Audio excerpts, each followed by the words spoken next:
এখন আমার কাজটা নাইকা, লকডাউনের মধ্যে আমার কাজটা চলে গেছে। 2 জন অলরেডি গ্রামে চলে গেছে ঢাকা ছেড়ে, 2 জন আছে, বলতেছে আমাদের অবস্থা খারাপ, বেতন দেওয়ার মতো সামর্থ্য নেই।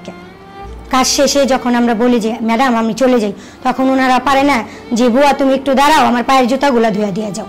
তখন অনেক কষ্ট লাগে যে এই কাজটা আমার করার কথা না। নাম ধরে ডাকে না, আমাদের খারাপ লাগে। আমার তো একটা নাম আছে, আমার বাবা মা শখ করে রাখছে পপি, পপি বলে ডাকলে আমি উত্তর দেবো যে জি ম্যাডাম, কিন্তু ওনাদের ছোট ছোট বাচ্চারাও এই বুয়া এদিকে আসো বুয়া বলে ডাকে। আমরা চাই আমাদের কাজে আমরা ফিরে যেতে, আমাদের কাজটাই উদ্দেশ্য, মেন উদ্দেশ্য আমাদের গৃহকর্মীরা যাতে কাজ খুঁজে পাই, কোনো না কোনো কাজে যাতে আমরা যুক্ত থাকি।